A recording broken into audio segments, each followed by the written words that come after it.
И така се получи траница с ПВЦ, затворен от всичките страни.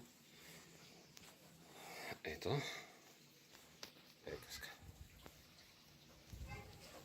Сега ще го затворим и предпазната гума отгоре. И тя е намазана, готова.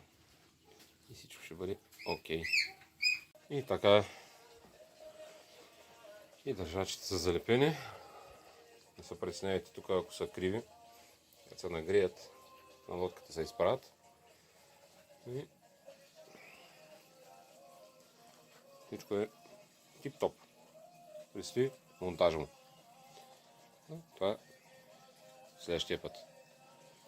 Айде сега, лека вечер от нас.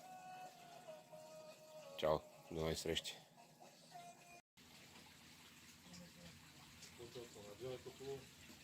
И тъй. Ето. Траница вече е монтиран. Показвали сме в другите видеа как се маже и се залепя. Нещо взето. Това е за траница. Значи там затварянето от долната страна. Ще ги гледате в другия клип, когато почнем да затваряме дъното. Обещах, че ще направя само за траница. До тук, нали, важен е колана, стягате си. И всичко е както трябва да спазвате си правилния ъгъл. На залепене, предварително запомняте колко е бил. Ако няма белези от стария транец, нали, ако ги изчистите достатъчно добре. Това е за транците. Така. Това е за транците. От нашата група дете дадат там грозди. И от мене всичко. Чао за сега. Здравейте на всички. Малко сме вече в зимната установка. Печки, вентилации, аспирации, затворили сме се. Аспирации няма, ще направим аспирации 9 дни. Само да намерим правилните вентилации. Значи това няма един видеоклип да не ти се върне телефона. Нарочно ли го правиш? Нарочно? Сега искам да говориш е така с маската. Кой? Маската се говори точно. И тъй. Слушайте сега. Значи довършваме клипа за траница. Занимавам се. Ето, тук вече сме монтирали траница. Сме вътре. И да, чистите дупката сме. Монтирали сме траница, чайте да се види така. Новото е поставен. Затворили сме и дъното новото, което е отгоре. Нали?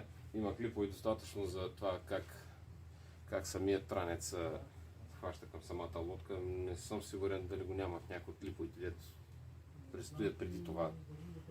Така. Сега ще да затворим и тук и отгоре. Все тези джавки. Така се затварят. То се ъгъл тук каза да може да се спре сечка течови към самия транец. Ето така ще се затвори. Малко по-нагоре така ще сложа и така. И така лодката ще бъде затворена и блиндирана. После сме подготвили една L-образна лайсна ПВЦ, която тя ще бъде затворена от тук отгоре. Обратната е. Да. Ето така, която пазва самото дъно от дърпане, суркания. И така. Сега. След това имаме още едни затваряния тук на траница отстрани, които мисля, че и тях сме ги снимали достатъчно много на другите лодки и няма да снимаме. Ами още взето, значи, това е с подмяната на траница. Значи, тези неща са ясни за всички. На някой не му е ясно. Просто се подпишете в канала, абонирайте се. Там ще гледате много други видеа. Ще виждате още много други лодки. И имаме още лодки за правене, които в момента са на изчакване. Понеже и температурата отвънка много падна, мъчим се с печки тук да дигаме температурата. Успяваме до 20 на градуса, още не е чак толкова студено. Но, да, малко пререконструирахме работилницата, поразширихме малко, там махнахме някои дървета, такива работи да не се виждат, вече ги няма там. И се затворихме тук отпреди, благодарение на една много добра фирма за штори, която, ако се усмихнат, може и да им направим реклама, но няма да им правим реклама.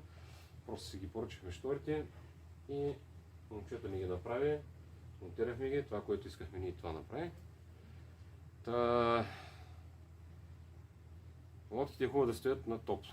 Затова сме сложили печка. Нали? Не е хубаво да стоят отвън. Както някои други ги държат. Поне под навес да бъдат, поне на някаква температура.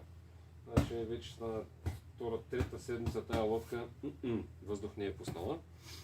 Справихме се с нея. Макар че другата не искат да се вземат. Не знаем защо. Парите ли им се видяха много. Но както и да е.